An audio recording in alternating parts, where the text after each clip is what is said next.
El final de la Segunda Guerra Mundial en 1945 marcó el inicio de una era de gran crecimiento económico y de aumento en el bienestar de los países que triunfaron. Los países fundados en los valores de Occidente: libertad, Estado de Derecho, igualdad de oportunidades, responsabilidad individual. A partir de aquellos días, pero en especial a partir de la caída del muro de Berlín y el fin de la Guerra Fría en 1989, el mundo libre, el hemisferio occidental, con escasos momentos de excepción, cayó en la trampa de la ingenuidad, la comodidad y la indiferencia para preservar y fortalecer los valores occidentales. Las élites renunciaron a su responsabilidad de defenderlos, pues confundieron la libertad y la justicia con privilegios. Esta es en gran medida la causa del drama latinoamericano.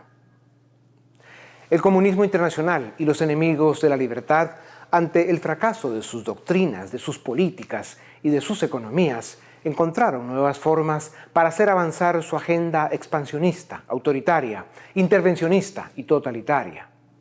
Usan métodos tramposos, traicioneros y hasta criminales. Desde los primeros días del siglo XXI, en un mundo globalizado, en la era exponencial de la desinformación, de las fake news y de la inseguridad cibernética, con una economía global insuficiente y un creciente desencanto en la política, en los políticos y en la democracia, las formas y los métodos infames que usan los enemigos de Occidente, los enemigos de la libertad, han avanzado de manera peligrosa y efectiva. Los campos de batalla dejaron de ser el respeto a la ley, la Constitución, el debate por las mejores ideas, por los mejores métodos, por la búsqueda de la verdad. Hoy vivimos en las trampas del nacionalismo, del colectivismo, del populismo, de la mentira. Vivimos tiempos de criminalización en la política y en demasiados países tiempos de democracias falsas y elecciones de fachada. Por eso nuestra libertad está amenazada. Los campos de batalla en los que se promueven el conflicto, la separación y la imposibilidad de alcanzar acuerdos son hoy los que provocan las emociones y los prejuicios sobre la identidad de género, de raza, el sexo, el cambio climático, la religión, la ideología. Estos son los nuevos sujetos revolucionarios en lugar del clásico discurso de la explotación capitalista contra la clase trabajadora. Y su caballo de Troya es la desigualdad social como instrumento político de la lucha de clases para culpar a la riqueza por la pobreza, cuando el problema es que la escalera social está paralizada y solo volverá a funcionar cuando tengamos más libertad, más certeza jurídica y economías activas y robustas. Hemos permitido que los valores de Occidente pierdan brillo, pero también es cierto que eso que llaman el Club de Sao Paulo o el Grupo de Puebla, desde donde conspiran los populistas de la extrema izquierda latinoamericana, son aliados e instrumento de China, Rusia y sus satélites en su misión por asfixiar las democracias y las libertades en América Latina y tomar control de sus economías, de sus recursos. La Guerra Fría del siglo XXI es entre Estados Unidos y China, y América Latina está en llamas y bajo ataque porque es su campo de batalla principal. Para enfrentar el peligroso momento que vive el hemisferio occidental, solo hay que hacer valer su mayor conquista moral, el ciudadano libre y presente, porque lo único que importa a la condición humana es su deseo de libertad.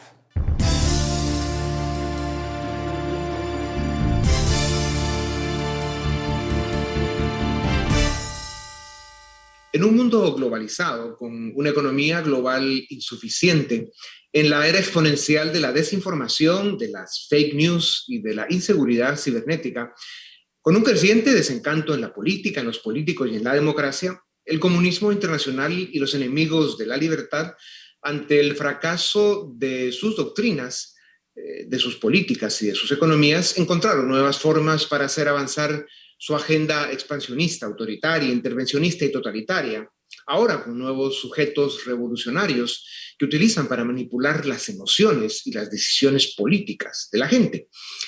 Los valores de Occidente han perdido brillo porque las élites se acomodaron y bajaron la guardia. Pero esos valores, con la libertad como fundamento, siguen siendo el único camino al desarrollo y al bienestar de los pueblos. En las horas de sueño de las élites apareció eso que llaman el Club de Sao Paulo o el Grupo de Puebla, desde donde conspiran los populistas de la extrema izquierda latinoamericana, apoyados por China y Rusia, para asfixiar las democracias y las libertades en América Latina y tomar control de economías y recursos. Para hablar sobre estos temas cruciales para América Latina, tengo el gusto de presentarles a Eduardo Fernández Luña, doctor en ciencia política, profesor universitario. Ha publicado decenas de trabajos académicos en revistas y libros de América Latina y España. Trabajó en el Instituto Juan de Mariana y en Fundación FAES, importantes tanques de pensamiento en España. Actualmente dirige el área internacional y de estudios en la Fundación Disenso, en Madrid. Doctor Fernández Luña, bienvenido a Razón de Estado. Es un gusto saludarte como siempre.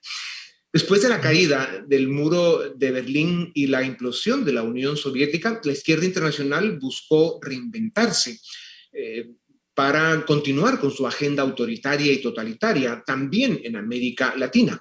En 1990 nace el grupete ese al que llaman el Foro de Sao Paulo. ¿De qué se trata ese foro? ¿Qué objetivos persigue? ¿Cómo se financia? Pues Dionisio, muchas gracias. Es un verdadero placer compartir espacio el día de hoy. En cuanto al Foro de Sao Paulo, pues efectivamente es literalmente una reunión de organizaciones de izquierda y de extrema izquierda. Fue promovida en su momento por Fidel Castro. Zoe Valdés, la famosa escritora cubana, decía: el origen del foro no es estrictamente Cuba, es Fidel Castro.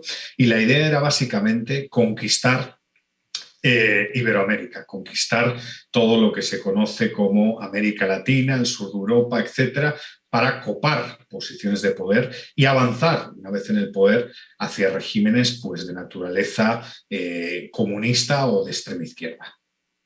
¿Cómo se financia ese foro, doctor?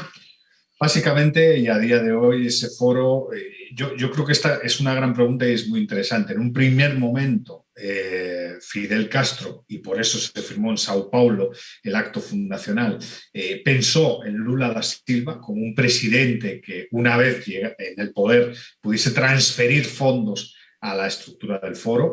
Posteriormente, y como todos sabemos, pues fue Hugo Chávez el verdadero protagonista. Venezuela asumió la financiación del foro durante más de una década y a día de hoy pues las estructuras del foro y sobre todo Cuba están buscando nuevas fuentes de financiación, ¿no? ¿Qué tienen que ver México China y Rusia en este baile? Yo creo que hay varios actores que han contribuido parcialmente a la financiación del foro. China y Rusia, que tienen intereses cada día más definidos en Iberoamérica, y yo creo que también en algún momento pues el crimen organizado. No podemos decir a día de hoy, Venezuela a día de hoy es también parte de la ruta del narcotráfico global y en ese sentido pues también hay financiación. Entonces podríamos decir que grandes potencias como China, Rusia, parte de algún negocio ilícito y obviamente los populistas históricos de izquierda que habitan en la región son los verdaderos financistas y protagonistas de este foro. Son una mafia criminal internacional. Doctor Fernández Luña, en gran medida el Foro de Sao Paulo y la izquierda populista latinoamericana han dedicado tiempo y recursos para contrarrestar el llamado consenso de Washington, que promueve los valores de Occidente, libertad, democracia, Estado de Derecho, pero que en América Latina, donde ha fracasado porque entre la mayoría de políticos el más pelón se hace trenzas y el más lento alcanza un venado para la corrupción y el desgobierno, pues han desdibujado y desprestigiado los valores de Occidente que promueve el consenso de Washington. ¿Es esto lo que prende fuego a la narrativa del Foro de Sao Paulo contra el supuesto neoliberalismo? ¿Cuál es la diferencia entre neoliberalismo y la agenda que promueve el consenso de Washington? Sí, otra pregunta muy interesante. Yo creo que el consenso de Washington, que sobre el papel y como bien ha señalado, es un documento de gran interés que recomienda la protección de la libertad, la protección del Estado de Derecho, la protección de la democracia, pues en el fondo las élites en los países iberoamericanos no mostraron el suficiente compromiso con su protección. Y eso al final sirvió de ventana de oportunidad para que el Foro de Sao Paulo echase, digamos, leña al fuego y atacase duramente al consenso y a todas las ideas que pues de una u otra forma se asocian con el liberalismo, ¿no?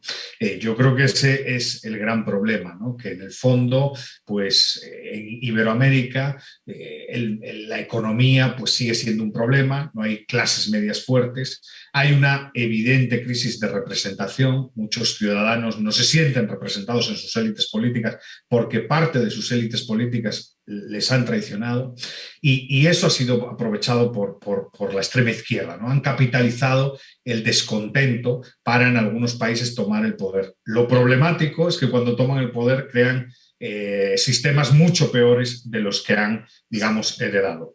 Exacto. Doctor, si tenemos la decencia y la honestidad intelectual para analizar las causas, las razones por las que los países ricos y desarrollados lo son, podemos afirmar que son los valores de Occidente que se identifican como los principios del liberalismo clásico, en gran medida resumidos en el Consenso de Washington. ¿Por qué estamos perdiendo esta batalla en América Latina? ¿Qué está fallando? ¿Son responsables las élites en la academia, en la economía y la política? Sí, yo creería que en parte sí, ¿no? Eso es esa idea de que la extrema izquierda capitaliza descontento, claro, tiene que ser también leída como cierta autocrítica, ¿no? Para los que defendemos la libertad, la democracia y el Estado de Derecho, ¿no? Creo que no hemos sido no hemos sido contundentes a la hora de defender la democracia, el Estado de Derecho y las libertades, ¿no? Y eso ha hecho pues, que no hayamos conseguido los niveles de desarrollo que pues debiésemos haber conseguido. Esa es la conclusión, ¿no? Si uno ve el mapa de Iberoamérica, lo que observa es que no somos un continente, por ejemplo, con libertad económica, no somos un continente comprometido con la protección de la propiedad privada, no somos un continente comprometido con las libertades individuales, con la transparencia. Entonces eso sirve de ventana de oportunidad para que los liberticidas y los comunistas, aprovechando ese descontento y esa frustración de gran parte de la población, tomen el poder. Claro, eso sirve de puerta de entrada para todas estas mafias políticas del populismo de izquierda radical.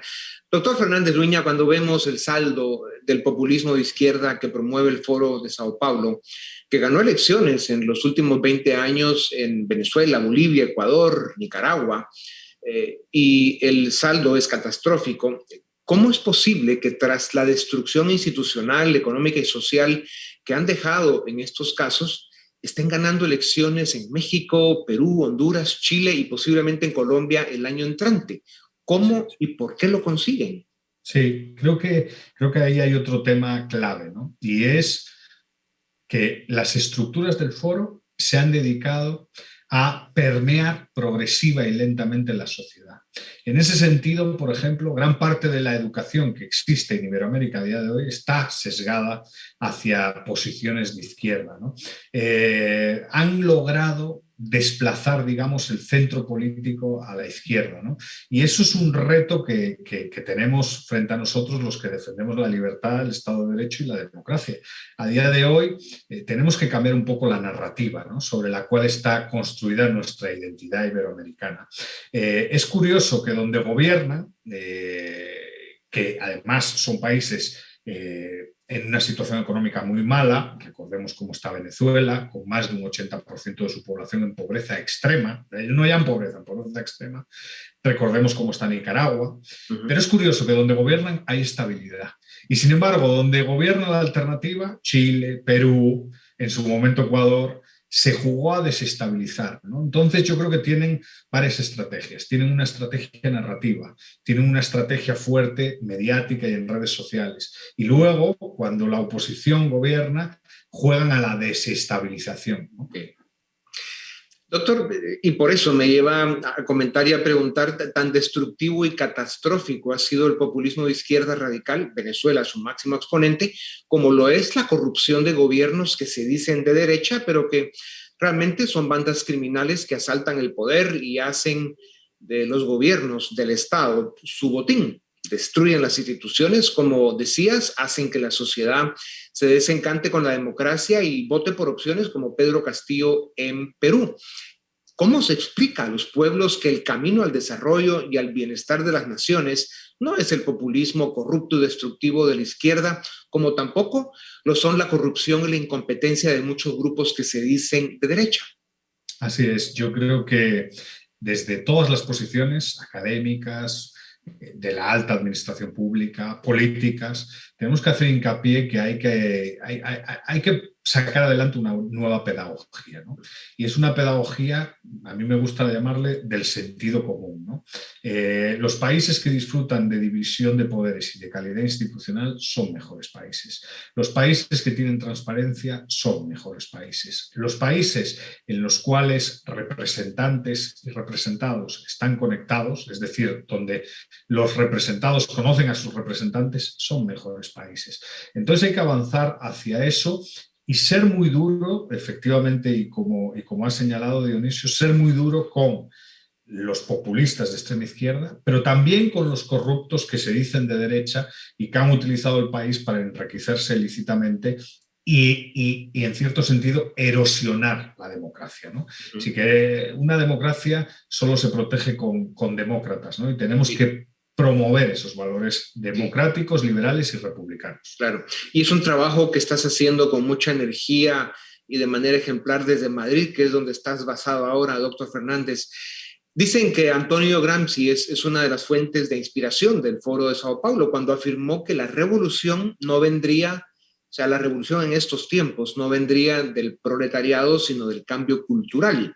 Esto es vago y complejo, pero hay dos ángulos que merece la pena comentar. La educación básica y universitaria están cada día más contaminadas por la locura socialista, pero también han llevado la batalla política ideológica al campo de la identidad, en temas de género, sexo, religión, ideología, cambio climático, campos en los que es muy fácil promover el conflicto y la dispersión. ¿Es esta la estrategia de la izquierda populista? Promover el caos para que nada funcione y les sea fácil vender sus mentiras. Desde mi punto de vista, creo que sí, ¿no? Efectivamente, Antonio Gramsci lo que buscaba era capturar comunidades epistémicas, ideologizar a distintas comunidades epistémicas. Creo que lo han conseguido con la captura de la educación, pero también de otros espacios, ¿no? Pero el siguiente objetivo es fragmentar a la sociedad, ¿no? Ya no creen que hay una ciudadanía, ahora creen que hay grupos, ¿no? Ya no creen en derechos de las personas individuales, ahora creen en grupos de determinadas minorías que son artificios, ¿eh? Ahí hay varios autores, uno de ellos muy interesante es Mike González, de ascendencia cubana que vive en Estados Unidos y trabaja en Heritage Foundation, ha estudiado mucho este tema, pero lo que desean es fragmentar la sociedad, porque a través de esa fragmentación van dividiendo la misma y les es más fácil ir capturando posiciones de poder, ¿no? Claro. Creo que tenemos que luchar también contra eso y defender un concepto de ciudadano y de ciudadanía integral. Doctor, desde la Fundación Disenso en España, ustedes han analizado y develado la denominada Operación Caribe, de la cual surge el partido político Podemos en España.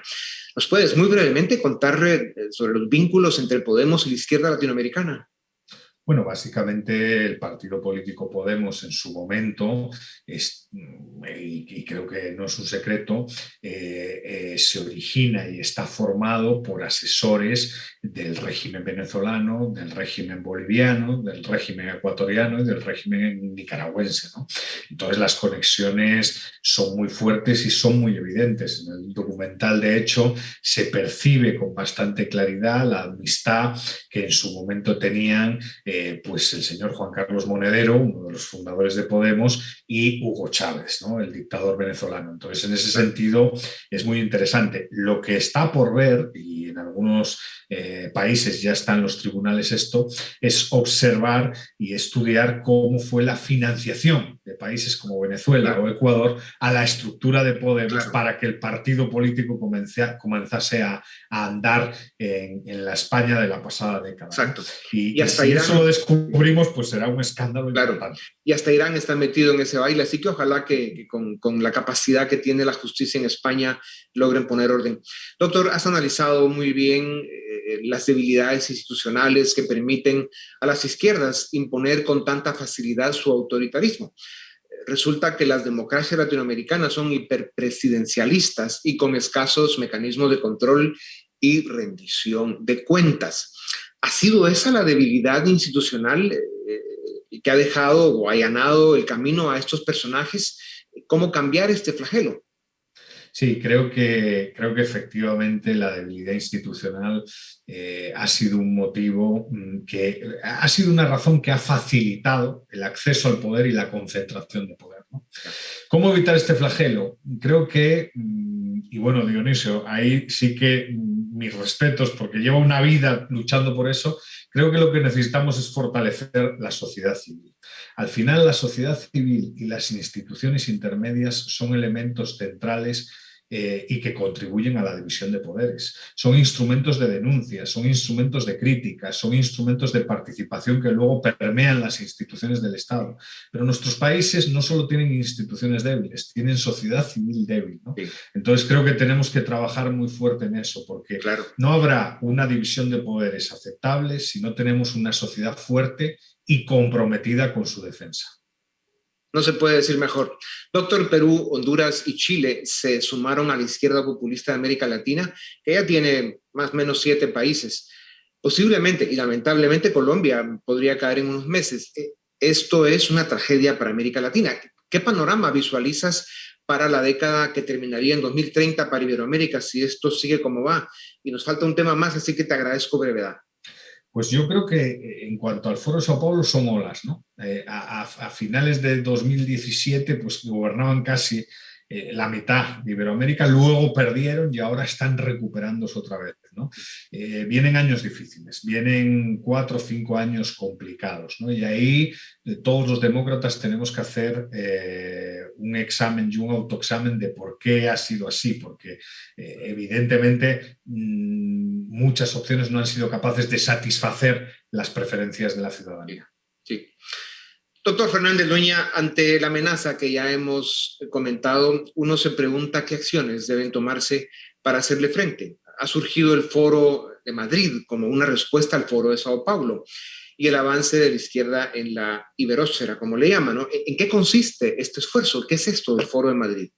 Pues básicamente a finales del pasado año salió adelante una Carta de Madrid. La Carta de Madrid es un documento de mínimos que lo que pretende es unificar a todas aquellas personas y organizaciones comprometidas con la defensa de la democracia, de la libertad y del Estado de Derecho. Evidentemente, la Carta fue promovida desde la Fundación Disenso, pero no pretende ser patrimonializada por la Fundación Disenso. La idea es que grupos que no tienen por qué compartir ni las ideas ni la ideología de la Fundación Disenso se adhieran para construir un bloque, un espacio de cooperación y ser capaces de idear instrumentos para frenar el avance de esta izquierda radical y de este populismo comunista que pretende pues ir minando nuestra estructura de derechos y libertades. Yeah. Doctor, qué bueno que Iberoamérica te tiene a ti, especialmente ahora en Madrid, desde esa fundación que tiene mucha fuerza y que ofrece mucha claridad, y más ahora con los fríos de Madrid y esa barba frondosa que se ve muy bien. Te deseamos desde ya una feliz Navidad y que nos quede como comentario final que para enfrentar el peligroso momento que vive el hemisferio occidental, hay que hacer valer su mayor conquista moral, el ciudadano libre y presente, que esa es precisamente, porque lo único que importa a la condición humana al final del día es su deseo de libertad. La batalla debe continuar. Doctor, muchas gracias. A ustedes también, gracias. Muchas gracias, Dionisio. Gracias, Eduardo. Un abrazo grande. Esto es Razón de Estado.